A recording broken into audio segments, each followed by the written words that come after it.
think you should.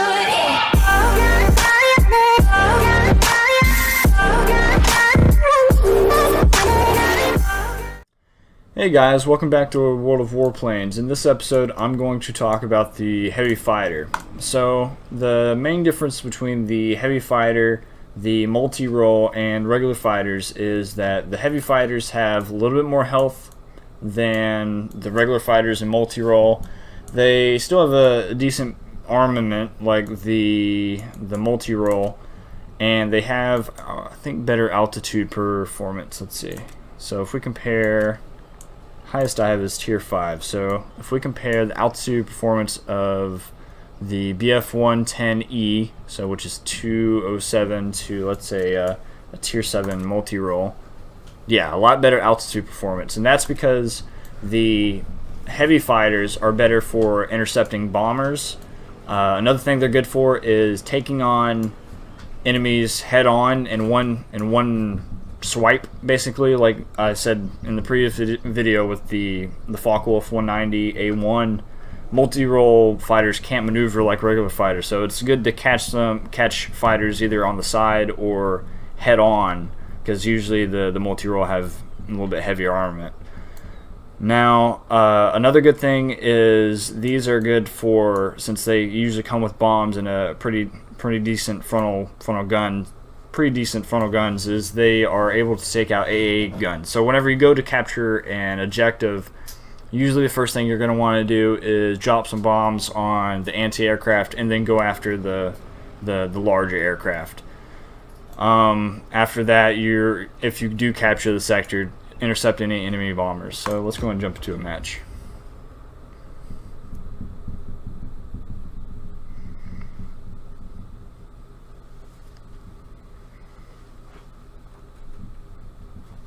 Another good thing about them is if you do happen to have a fighter on your tail, even though you probably won't be able to outmaneuver them, you do have a tail gunner. So it is a good idea to upgrade your tail gunner whenever you do have the chance.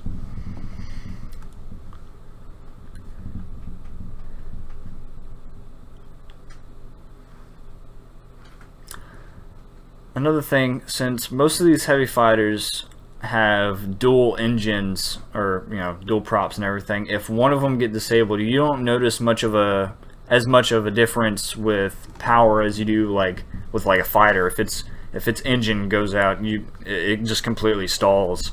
But with the heavy fighters, if one just goes out, it usually can stay up to speed a lot better than, say, a fighter or a single motor multi-role. Let's see, what else?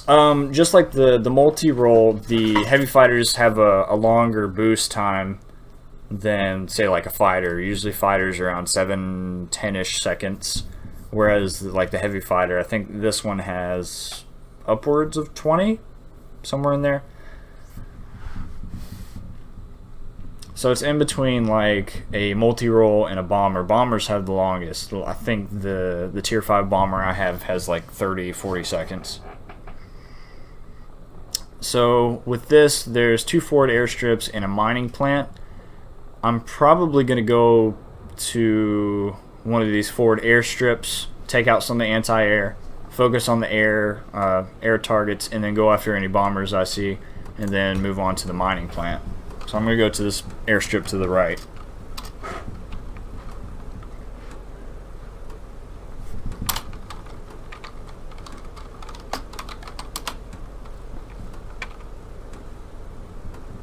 So yeah, the enemy has 2 bombers, so I'm going to be watching out for those.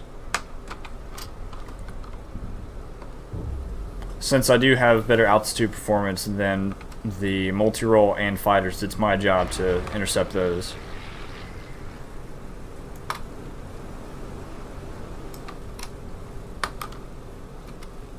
Yeah, like I said, this has 30 seconds boost versus the little bit less on the fighter and multi-role.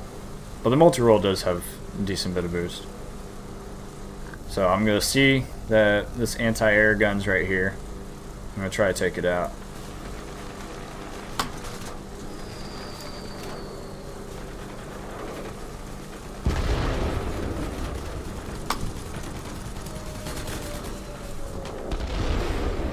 Notice I had an enemy on my tail, and my tail gunners was able to at least take some shots on him.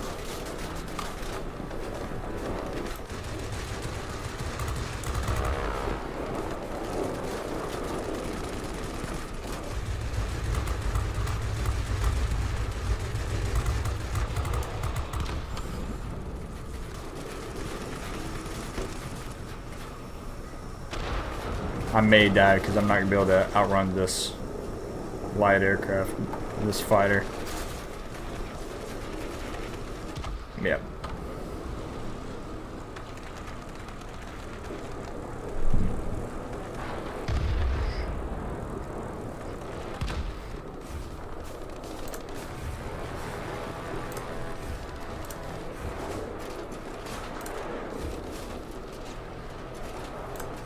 Alright, let's see.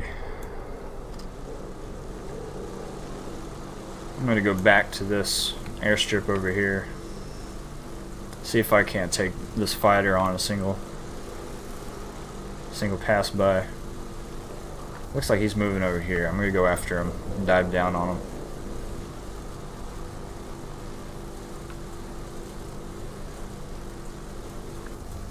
Yeah, he's going to go after that multi-roll.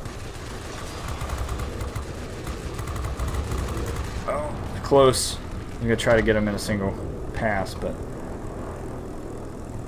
Oh, he's dumb. I think I'm going to be able to... Oh, he is rolling.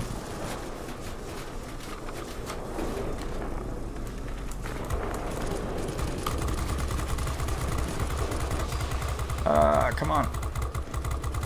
Oh no, don't focus on him. I'm going to die again.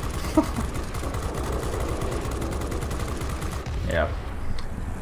Probably need to go towards that that left airfield instead, because there's so many fighters over there.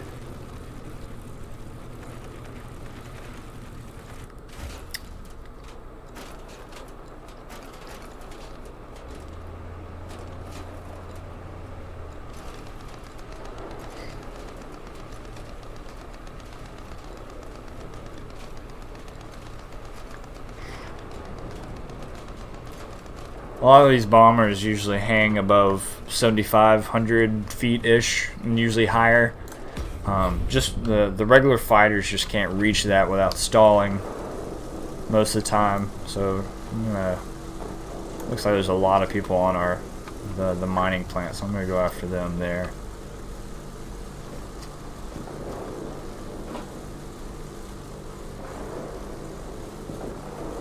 That 30 seconds of boost definitely helps. Go after this attack aircraft.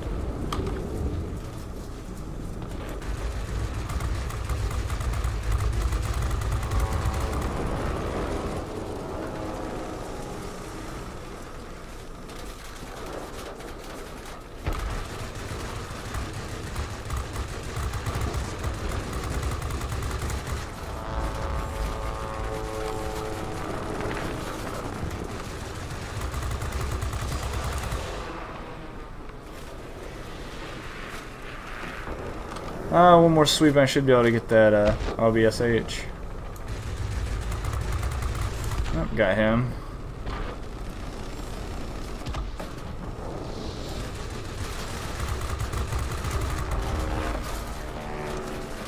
I think I've got either a multi-roll or a light on me. Yep, there's the lights.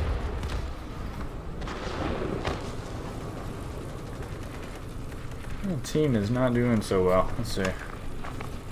Yeah.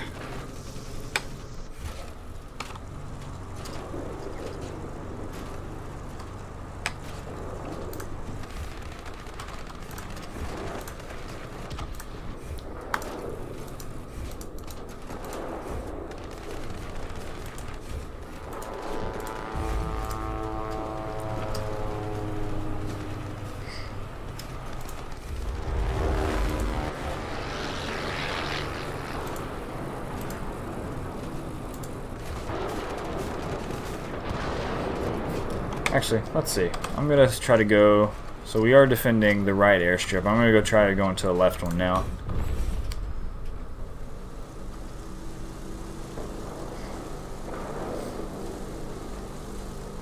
Now that my bombs have almost reloaded, I'm about to try to disarm some of their anti-air.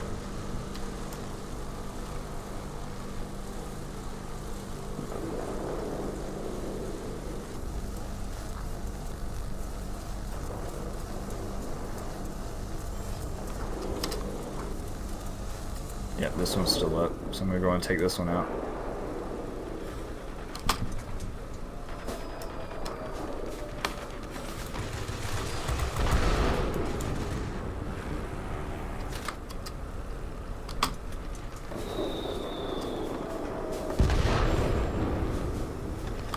Just be aware this thing does turn like a boat. So, but if you do get frontally with someone, you can usually do that right there and usually kill them in a single sweep.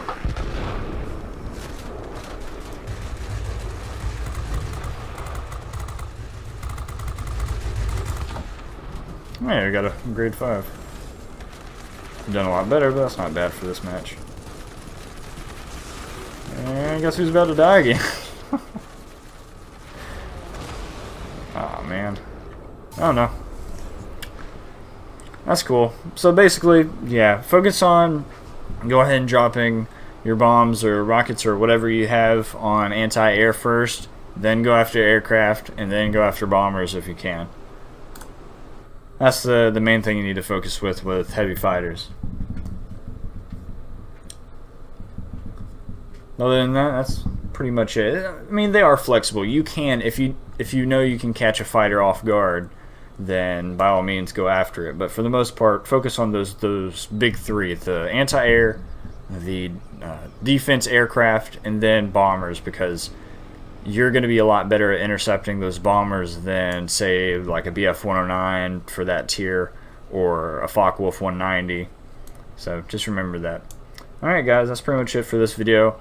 Hope you enjoyed the tips, and I will see you guys in the next video, which will be on, let's see, that was on heavy fighters, on attack aircraft, and I'll probably be using the Stuka once I upgrade a little more. Alright, see you guys in the next video.